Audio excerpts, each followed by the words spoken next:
Éxodo capítulo 13.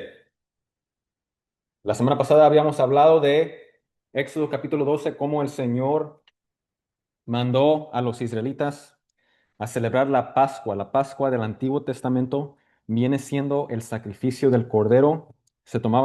Tomaban la sangre, lo ponían alrededor de la puerta de la casa y después era para protección, para proteger al primogénito de la casa de la muerte física. Y después del sacrificio de ese cordero se comía el sacrificio. Ahora tenemos la nueva Pascua, que es la Eucaristía, porque Jesucristo, nuestro Señor, es nuestro cordero pascual. Es decir, Él es el sacrificio que nos protege de la muerte espiritual por su sangre poderosa. Y después del sacrificio nosotros lo consumimos. Nosotros consumimos el sacrificio que es el sacrificio de nuestro Señor Jesús. Consumimos a nuestro Señor Jesús, su cuerpo, su sangre, su alma, su divinidad en la Eucaristía. De eso habíamos hablado la semana pasada en Éxodo capítulo 12. Por favor, miren ese video si no lo han visto. Pero aquí les quiero hablar un poco de Éxodo capítulo 13. ¿Ok? Éxodo capítulo 13, un capítulo breve. Vamos a hablar muy interesante. También vamos a hablar de, obviamente, de nuestro Señor Jesucristo, porque toda la escritura es sobre nuestro Señor Jesús. Toda la escritura conecta con nuestro Señor Jesús y también vamos a hablar el día de hoy de la Santísima Virgen en cuestión de lo que dicen muchos protestantes en contra de la doctrina de la virginidad perpetua de Nuestra Señora, de Nuestra Señora, de nuestra Madre Santísima María.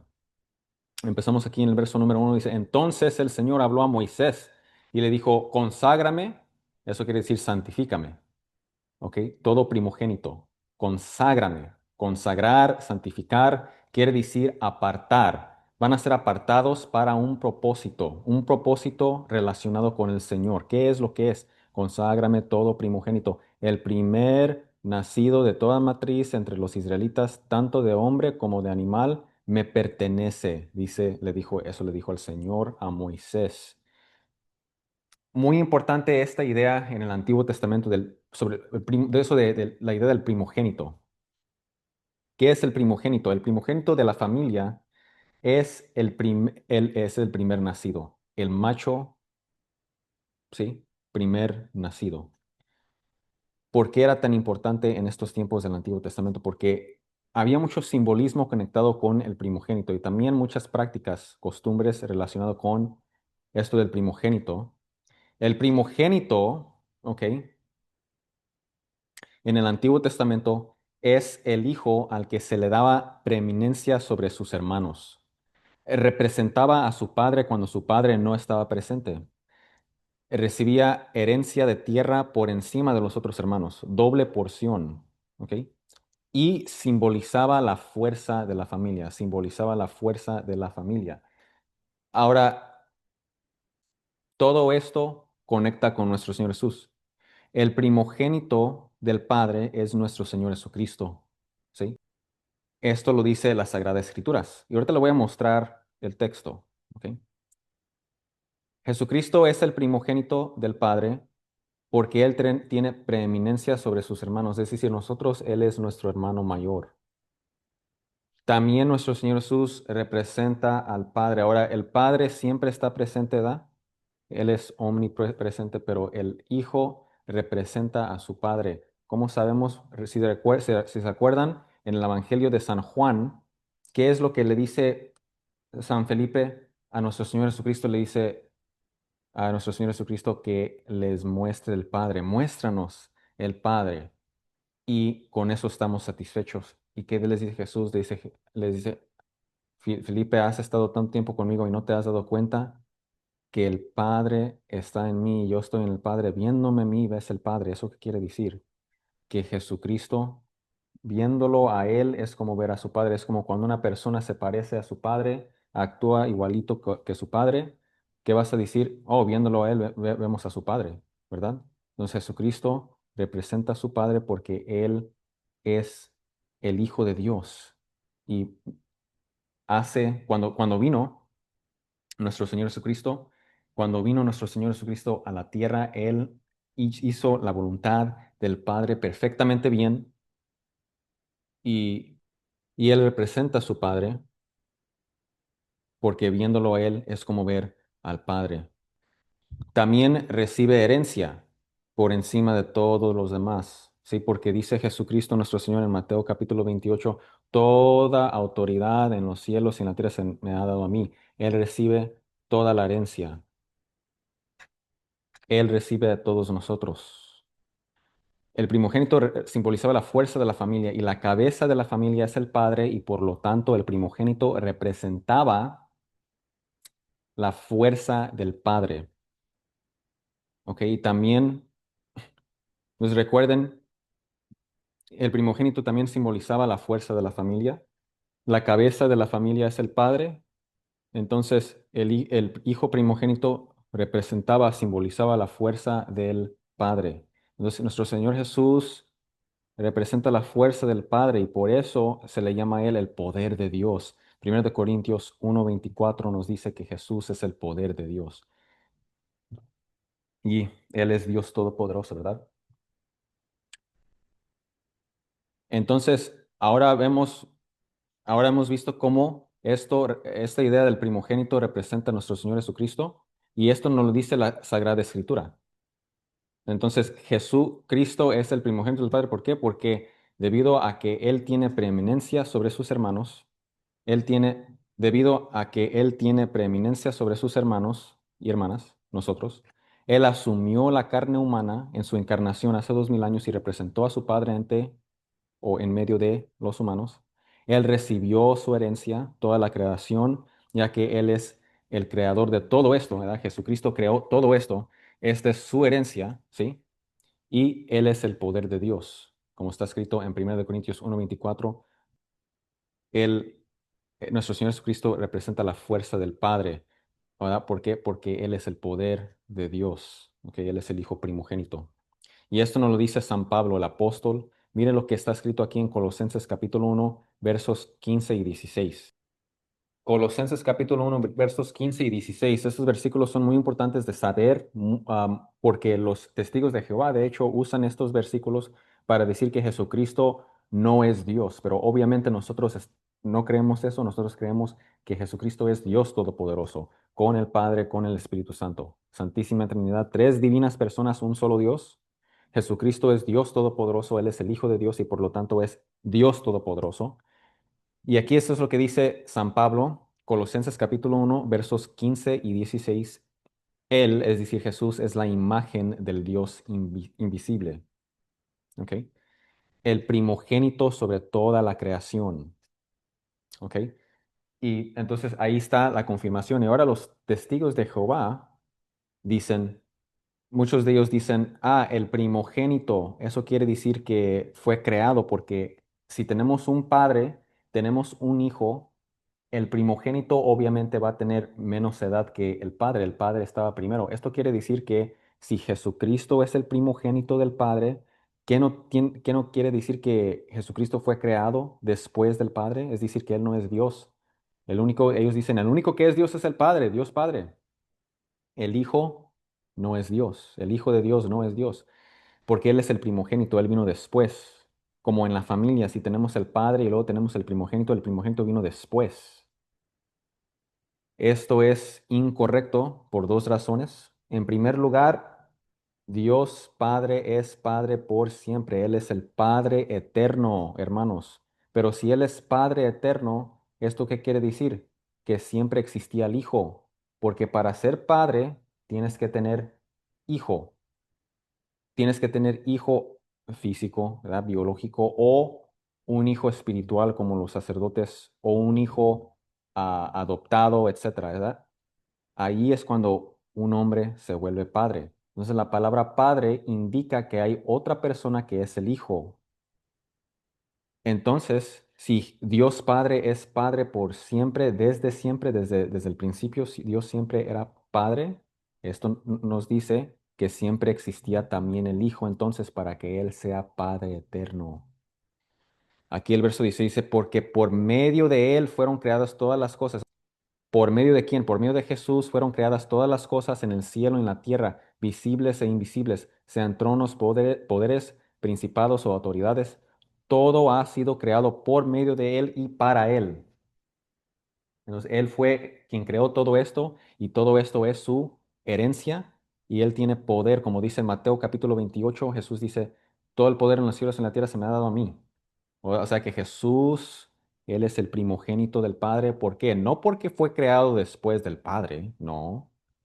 El verso 16 nos dice, ¿por qué? No, si el testigo de Jehová te dice, mira, aquí dice que Él es el primogénito. Ajá, ¿por qué lo dice? Aquí está la razón. Él es el primogénito sobre toda creación, porque por medio de Él fueron creadas todas las cosas. No es porque Él fue creado después del Padre, no es porque Él no es Dios, no, es porque Él creó todo. Más bien nos está diciendo que Él es Dios porque Él es el creador de todo. Todo. Todas las cosas, cielo, en la tierra, visibles e invisibles, es decir, todos los ángeles también fueron creados por nuestro Señor Jesús. Entonces, ¿cómo no va a ser Dios? Él sí es Dios. Este mismo verso que ellos dicen muestra que Él es Dios. Te leen este pedacito te leen el verso 15, pero tú simplemente lees el verso 16. Nos dice San Pablo el apóstol por qué Él es el primogénito. ¿Por qué? Porque Él creó todas las cosas. Entonces, si Jesús es el primogénito de Dios, nosotros al bautizarnos nos incorporamos al cuerpo de nuestro Señor Jesús, el cuerpo místico de Jesús, así le llamamos. La iglesia, el cuerpo místico de Jesús, ¿cómo nos incorporamos a formar parte del cuerpo místico de nuestro Señor Jesucristo? Parte de la iglesia por medio del bautismo, hermanos, ¿ok? Entonces, cuando nos bautizamos, formamos parte de Cristo, del primogénito, y nosotros somos iglesia de primogénitos, porque somos uno con Cristo, estamos unidos a Cristo, quien es el primogénito del Padre. Entonces, el mismo texto que leemos aquí en Colosenses capítulo 1, si nos fijamos en el verso número 18, ahora dos versículos después, miren lo que dice de Jesús, dice él, Jesús, está hablando de Jesús todavía, Jesús es la cabeza del cuerpo, que es la iglesia. Él es el principio, el primogénito de entre los muertos para ser en todo el primero. ¿Ok? Entonces ahí dice que Jesús es la cabeza. Ahí dice que Jesús es la cabeza del cuerpo. Ahora no se confundan, ¿ok? Ahí a qué se refiere. Se refiere si ustedes se fijan en, por ejemplo, tenemos la cabeza, tenemos el cuerpo, ¿ok? La cabeza es Cristo. Ahorita les voy a explicar eso qué quiere decir. La cabeza es Cristo y el cuerpo es la iglesia. Ahí no lo dice Colosenses 1:18. Entonces, el cuerpo místico de Jesucristo es la iglesia. ¿Quién es la cabeza? Jesús. ¿Por qué? Porque Él es nuestro Salvador. Él es el que fundó la iglesia. ¿Sí? Él es el que guía la iglesia con el poder del Espíritu Santo para la gloria del Padre. Entonces vemos aquí, Jesucristo es la cabeza. Si ustedes tienen una persona, tiene obviamente la cabeza, ahí está la boca. Por la boca es cómo comen y todo eso, todas esas cosas nutritivos llegan hasta el cuerpo. ¿Cómo entran al cuerpo? ¿Cómo llegan al cuerpo? Por medio de la boca que está, ¿verdad? En la cabeza. O es decir, por medio de la cabeza se derrama todo lo bueno al cuerpo. Esto quiere decir que como Jesús es nuestra cabeza, Él es la cabeza de la iglesia, esto quiere decir que toda la gracia se extiende desde Jesucristo, que es la cabeza, hacia el cuerpo, que somos nosotros, la iglesia. Entonces, cuando vemos a nuestro Señor Jesucristo y Él sufre, y nos vemos a nosotros y sufrimos también nosotros, ahí tenemos esa conexión con Jesús. Cuando vemos ahora que Jesús está resucitado, está en el cielo, para nosotros eso es una gran señal que también va a suceder a nosotros. También nosotros vamos a resucitar. También vamos a recibir cuerpos glorificados. También vamos a estar presentes en el cielo por la gracia de Dios, ¿verdad? Oremos que eso suceda. Entonces lo que le pasa a la cabeza le sucede al cuerpo. Nosotros también podemos participar de esta manera muy hermosa. ¿Qué es lo que hizo Jesús? Jesús sufrió por todos nosotros, también nosotros podemos sufrir por los demás. Cuando ustedes sufran, por ejemplo, si están padeciendo una enfermedad o si tienen sufrimiento emocional o lo que sea, cualquier tipo de sufrimiento, incluso puede ser algo tan simple como no me funciona el aire acondicionado, no me funciona el calentón, no me funciona ¿verdad? La agua caliente, no sale agua caliente cuando me baño, ¿verdad? Y me tengo que bañar con agua fría, lo que sea, eso lo podemos ofrecer a Dios Todopoderoso, ¿verdad? Por eso debemos orar, Señor. Ayúdanos en nuestros sufrimientos. Danos la gracia para ofrecer todos nuestros sufrimientos a ti para tu gloria. ¿Cómo podemos hacerlo? Cuando nosotros sufrimos, podemos decir, en vez de renegar, en vez de nada de eso, podemos decir, Señor, te ofrezco mis sufrimientos. Así igual como nuestro Señor Jesucristo ofreció su sufrimiento al Padre, también nosotros podemos ofrecer nuestro sufrimiento a nuestro Padre, Dios Padre Celestial, y decir, te ofrezco este sufrimiento por mis pecados, para que me ayudes. Puedes agregar una oración ahí conectado con ese sufrimiento y decir, te ofrezco mis sufrimientos por mi hermano que está sufriendo o por mi hermano que no se quiere arrepentir, por mi primo que está viviendo este estilo de vida que no está bien. Tócale su corazón, Señor, te lo pido y así podemos agarrar nuestros sufrimientos y ofrecerlos a Dios. Podemos decir, Señor, ofrezco mi sufrimiento para evitar tiempo en el purgatorio, para evitar el purgatorio. Podemos hacerlo, ¿verdad? Entonces, y eso es muy poderoso, ¿ok? Eso es muy poderoso. Y esto nos lo dice también el mismo San Pablo en ese mismo capítulo, Colosenses capítulo 1, versículo número 24. Dice San Pablo, ahora me alegro en medio de mis sufrimientos. ¿Por qué se alegran sus sufrimientos? Dice, por ustedes y voy completando en mí mismo lo que falta de las aflicciones de Cristo en favor de su cuerpo que es la iglesia. Es decir, me alegro en mis sufrimientos porque por medio de mis sufrimientos puedo ofrecérselos a Dios para ustedes, ¿verdad? Miren cómo dice, completo en mí mismo lo que falta de las aflicciones de Jesucristo. ¿Cómo? ¿Cómo es eso? Bueno, Jesús sufrió por nosotros, pero Él deja espacio también para nosotros, para agregar nuestros sufrimientos allí y decir, ofrezco mis sufrimientos para la iglesia, para mis hermanos, para evitar el purgatorio, etcétera, ¿verdad? Podemos ofrecer nuestros sufrimientos para el bien. Qué grande, así como lo hizo la cabeza de la iglesia, nuestro Señor Jesucristo. Éxodo 13. Entonces, si regresamos aquí en Éxodo capítulo 13, vemos aquí que el primogénito se va a consagrar, ¿ok? Y va a pertenecer al Señor. Vamos a ver después que esta consagración del primogénito va a llevar, va a contener también, ¿ok?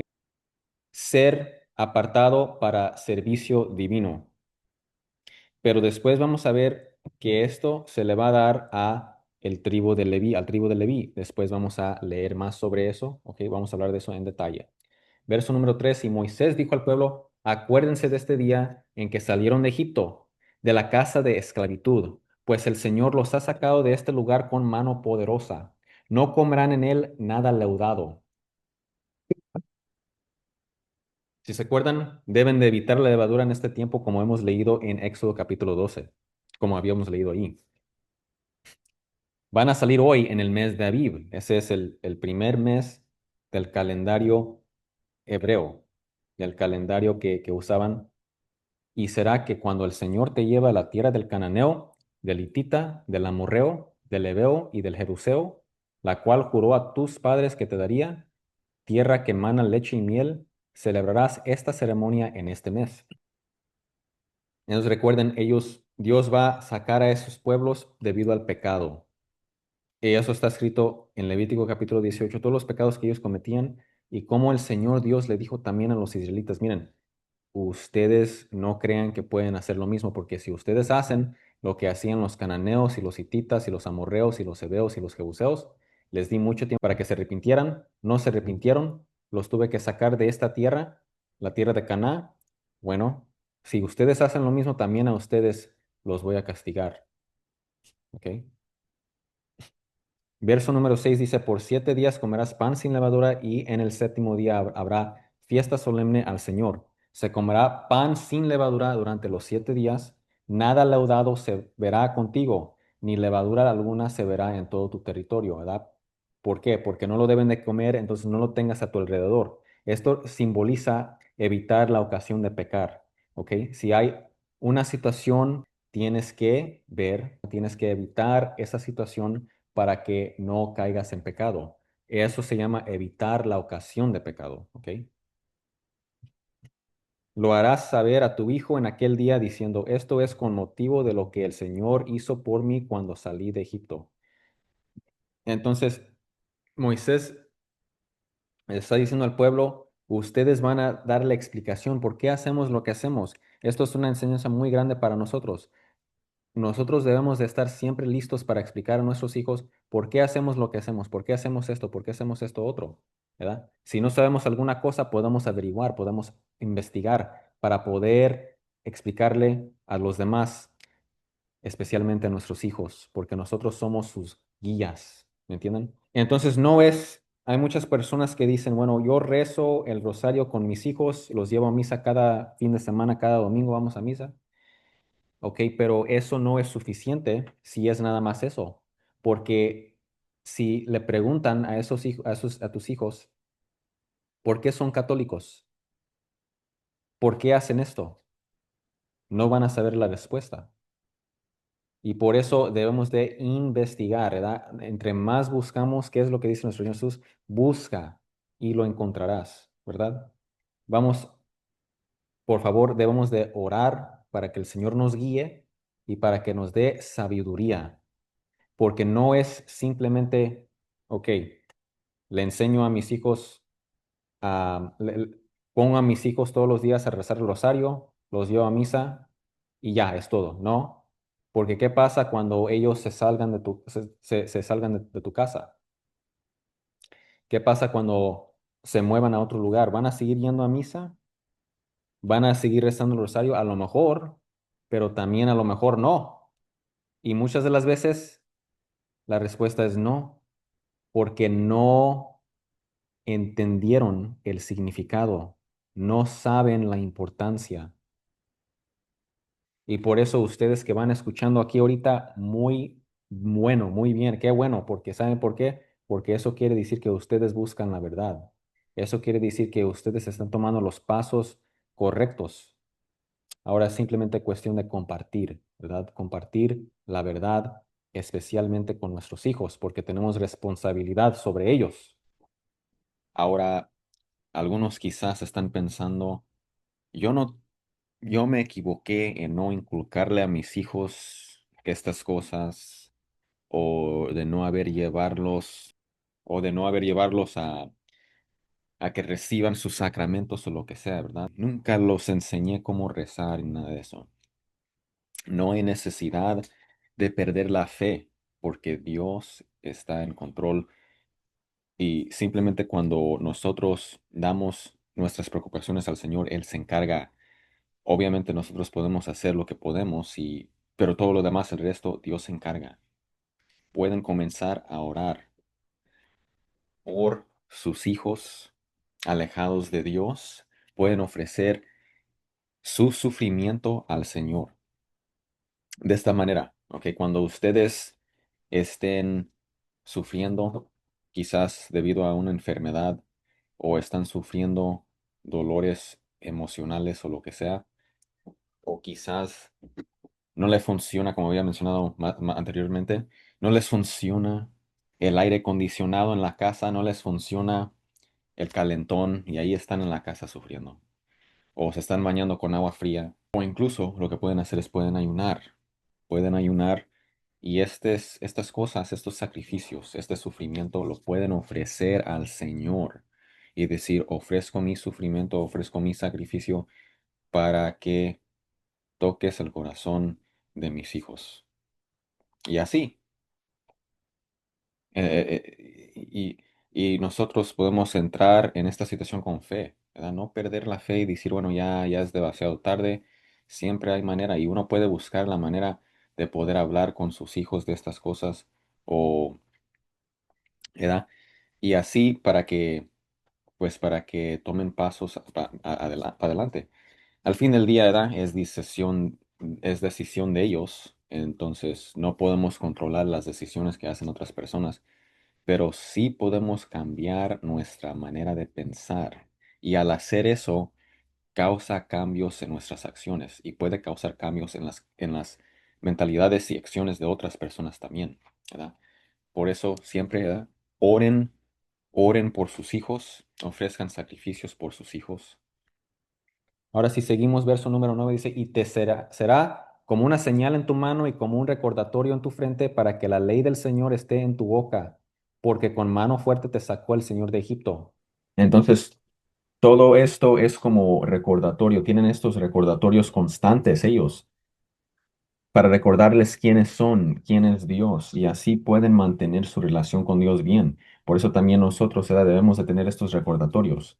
Nosotros tenemos, por ejemplo, imágenes en nuestra casa. Esto nos recuerda de las cosas que hicieron los santos o de lo que hizo nuestro Señor Jesucristo. Si ustedes tienen una imagen de Cristo crucificado, nos da ese recordatorio de qué es lo que hizo nuestro Señor para nosotros, ¿verdad? Y así podemos evitar el pecado, así podemos crecer en fe. Y por eso también ustedes, ¿verdad? Que vienen al estudio bíblico o que escuchan el estudio bíblico que escuchen este estudio bíblico, ¿ustedes qué están haciendo? Están recibiendo estos recordatorios.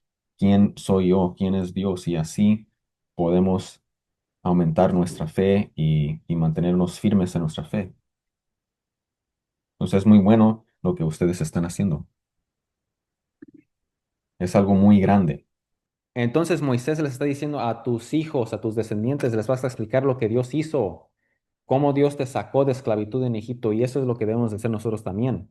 Debemos de platicar a nuestros hijos, a nuestros nietos, a nuestros bisnietos, a los tataranietos, a todos nuestros descendientes, qué es lo que Dios ha hecho en nuestra vida, cómo nos salvó, darles inspiración, dejarles saber que Dios existe y que Dios nos ama tanto. Dios Padre, Dios dio a su único Hijo para morir en la cruz por nosotros. Dios Hijo, sin vacilación, se dejó sacrificar por nosotros. Dios Espíritu Santo nos llama. Dios Espíritu Santo nos llama. No importa los pecados que has hecho, Dios Espíritu Santo te está llamando. Entonces, nuestro Dios Todopoderoso, la Santísima Trinidad, nos ama con un amor, ama a sus hijos con un amor infinito. El verso número 10 nos dice, guardarás pues esta ordenanza a su debido tiempo de año en año. Ok, ese era el mandato para los israelitas.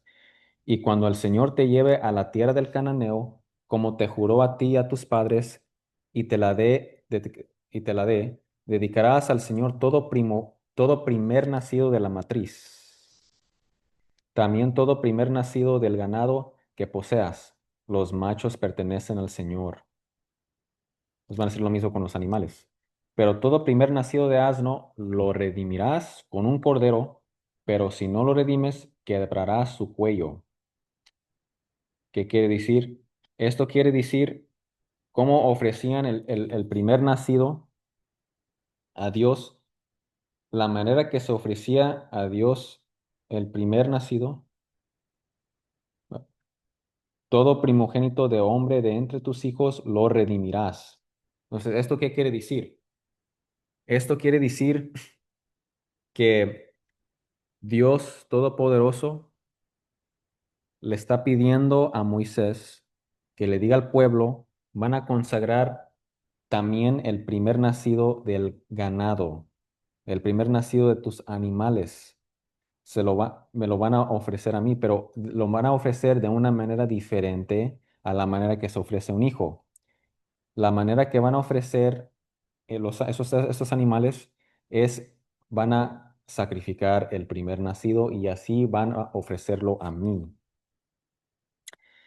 Pero ahí dice el verso 13, todo primer nacido de asno, es decir, ese es un animal que no se ofrecía a Dios en el Antiguo Testamento, lo que tenían que hacer es, ellos se van a deprivar de eso, se van a deprivar de ese animal, pero no se lo van a ofrecer así como se ofrece un cordero o un novillo, ¿sí?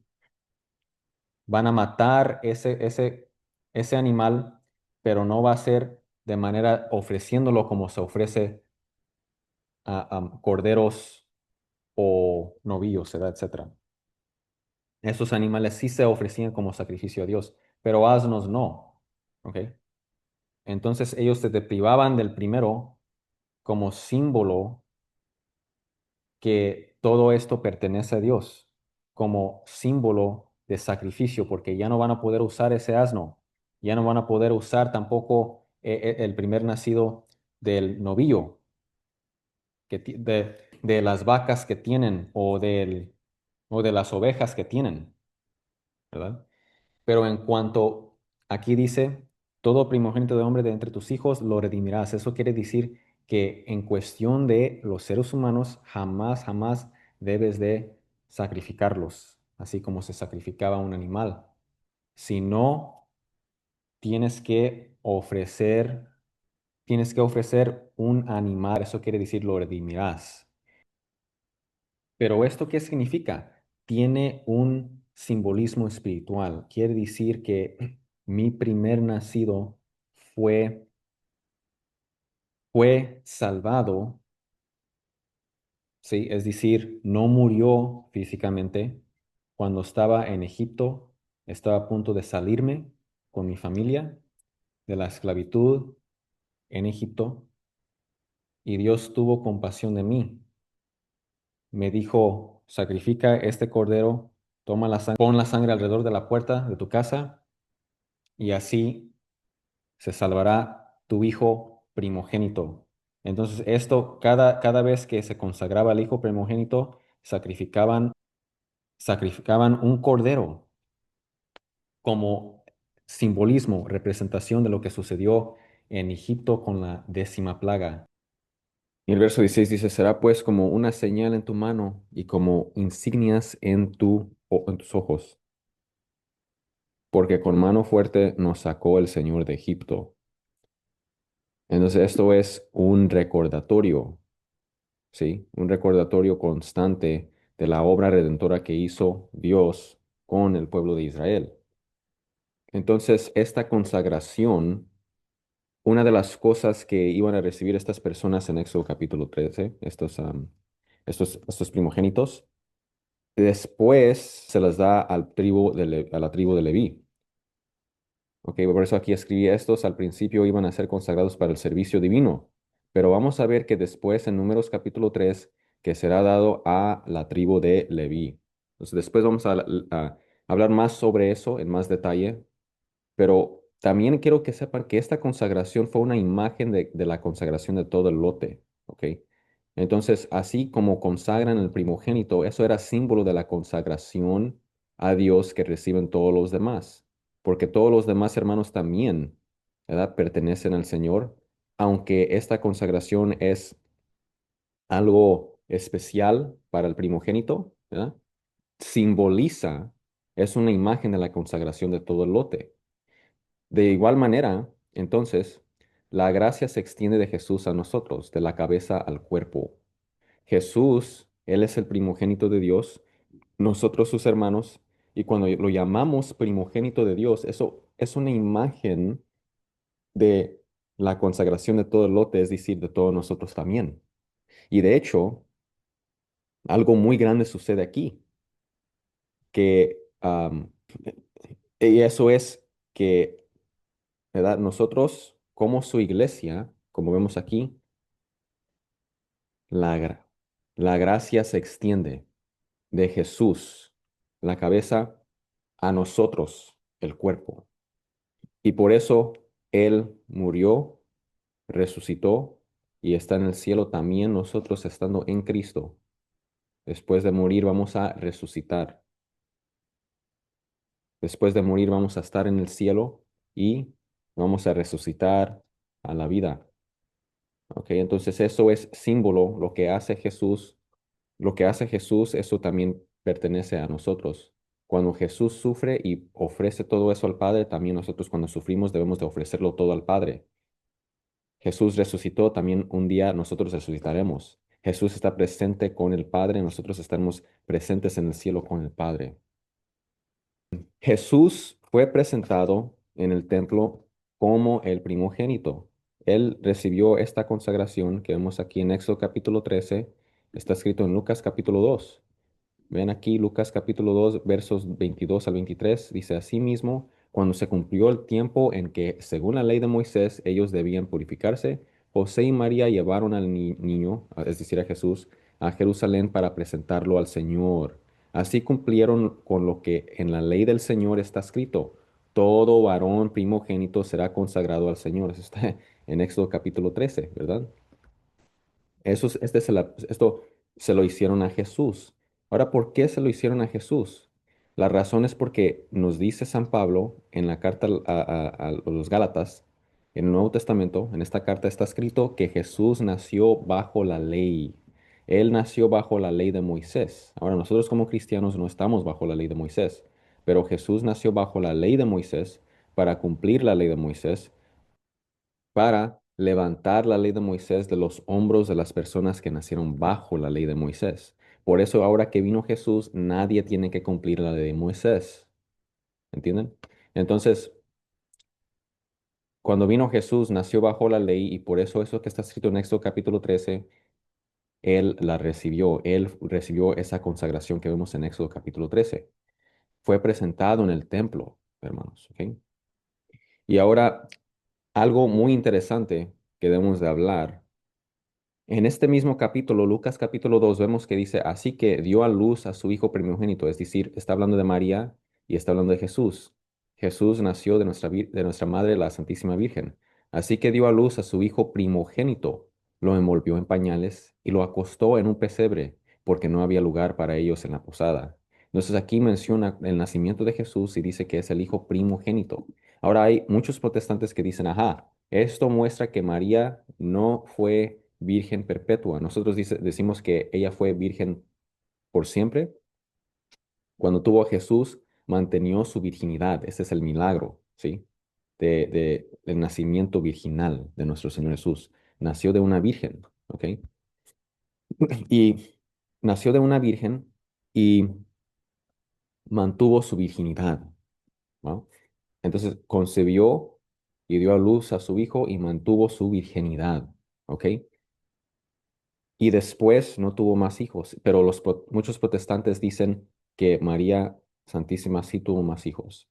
Y ellos se basan muchas de las veces en este versículo aquí, Lucas capítulo 2 versículo 7, donde nombra a Jesús su hijo primogénito. Y ellos dicen, ajá, primogénito, esto quiere decir primer nacido, pero si es el primer nacido, ellos dicen, si es el primer nacido, esto quiere decir que hay un segundo nacido, hay un tercer, un cuarto, quinto nacido, ¿verdad? Porque si yo digo primero, quiere decir que hay un segundo, un tercero, un cuarto. Ahora, esto no tiene sentido. El hecho de que alguien es el primer nacido no quiere decir que viene más. Y eso es el significado de primogénito. Eso se refiere a las bendiciones, ¿ok? Que recibe en la consagración el primer nacido, ¿ok?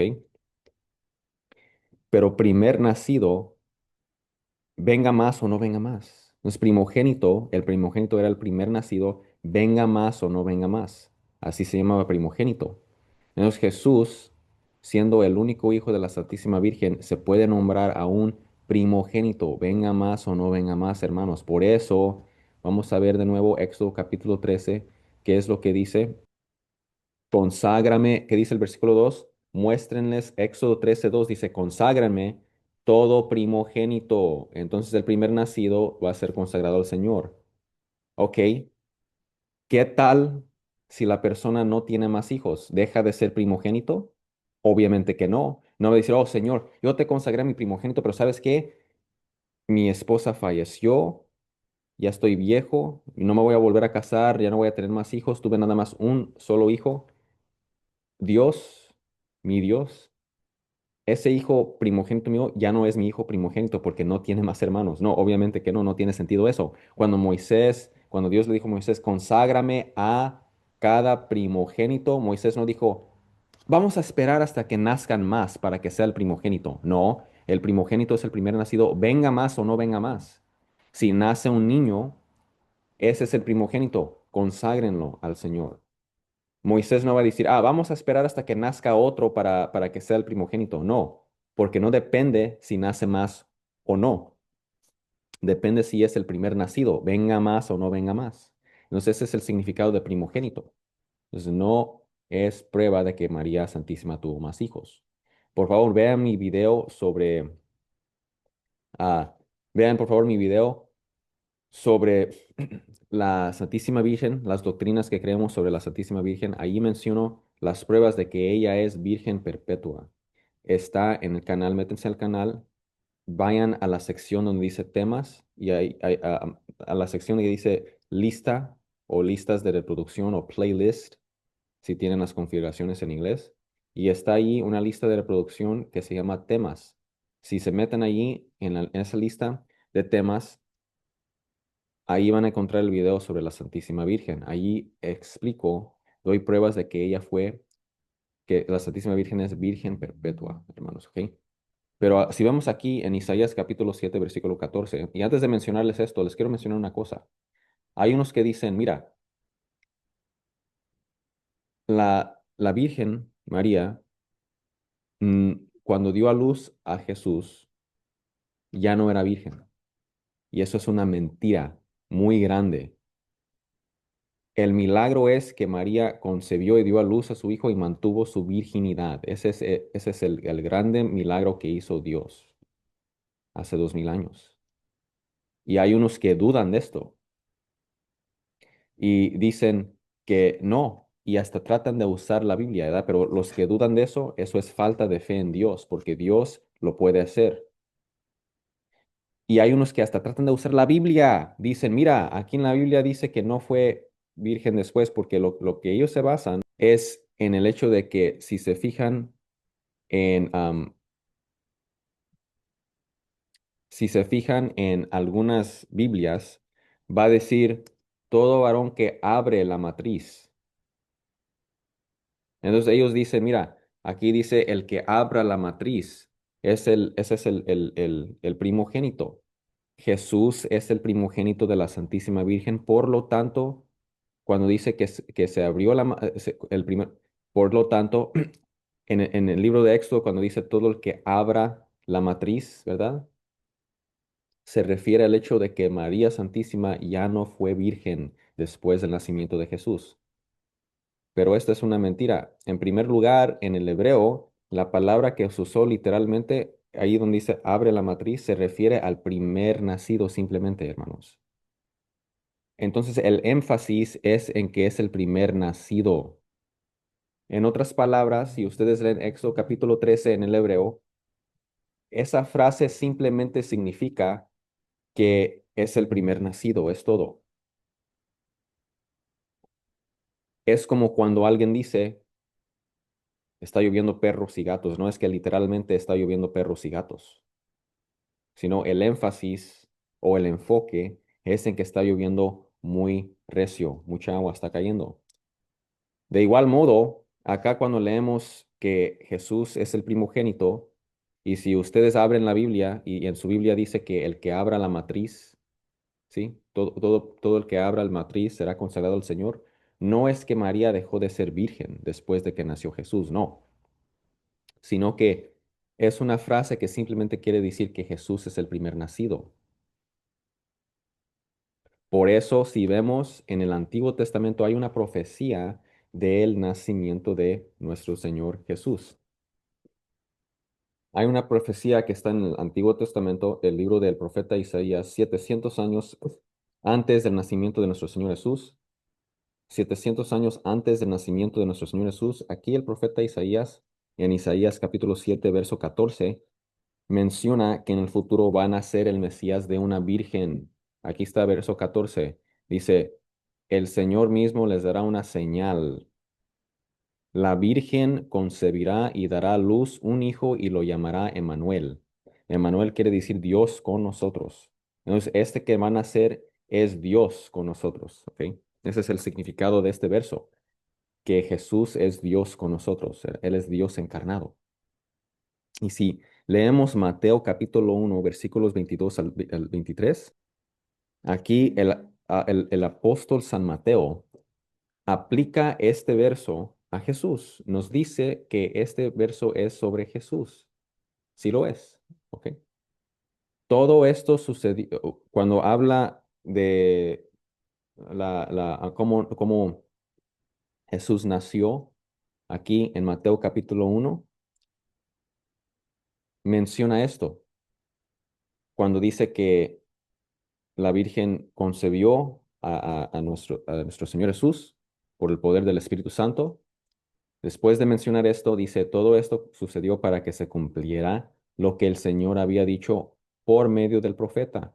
La Virgen concebirá y dará a luz un hijo y lo llamarán Emmanuel, que significa Dios con nosotros. Vean aquí qué es el milagro entonces, qué es la señal, qué es el milagro. El milagro es la Virgen concebirá y dará a luz un hijo. Entonces, ¿quién está concibiendo? La Virgen. Nos concibe y mantuvo su virginidad. Y luego, ¿qué pasa? Da luz. ¿Quién da luz? La Virgen. Entonces da luz y mantiene su virginidad.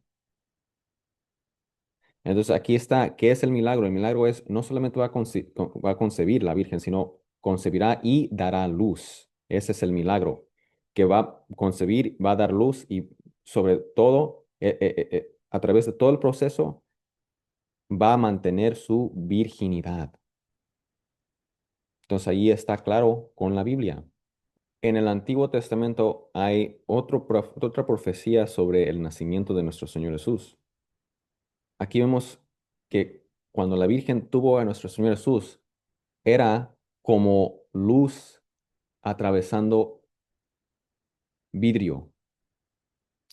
Cuando uno alusa el vidrio, un pedazo de vidrio, la luz traspasa el vidrio, llega hasta el otro lado. Por ejemplo, si tiene un pedazo de vidrio y lo alusan y tienen una pared detrás del vidrio, obviamente que la luz va a llegar hasta la pared. Pero ¿cómo va a llegar hasta la pared si está el vidrio ahí bloqueando, ¿no?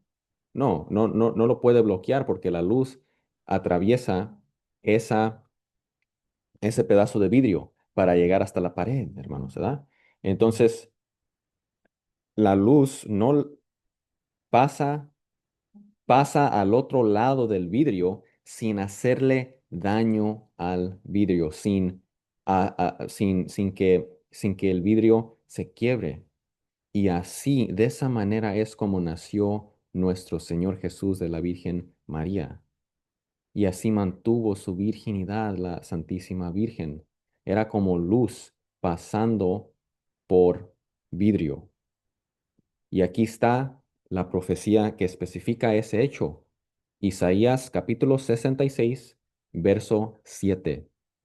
Esta profecía escrito 700 años antes del tiempo de nuestro Señor Jesús. Miren cómo habla del nacimiento de nuestro Señor Jesús. Dice, antes de estar con dolores de parto, Jerusalén tuvo un hijo, ¿verdad? Porque ahí, cuando dice Jerusalén tuvo un hijo, se refiere al hecho de que van a ser el Mesías, porque el Mesías después se va a presentar a Jerusalén. Entonces, cuando dice Jerusalén tuvo un hijo a través de quién? De la Santísima Virgen. No salió de la nada, ¿verdad? Nuestro Señor Jesús, sino que nació de la Virgen María. Entonces, aquí se refiere al nacimiento de nuestro Señor Jesús. Antes que le llegaran los dolores, dio a luz un varón. ¿Quién? La Santísima Virgen. Antes de que le llegaran los dolores. Es decir, nunca le llegó los dolores de parto. Esto también es prueba de que la Virgen María fue concebida y nació sin pecado original. Si se acuerdan, en Génesis capítulo 3 nos dice allí que debido al pecado de Adán y Eva, ahora tener hijos, el parto viene con dolor. Eso está en Génesis capítulo 3. Pero antes de la caída de Adán y Eva, antes de que Adán y Eva cometieron ese pecado que cometieron contra Dios, el primer pecado de la humanidad,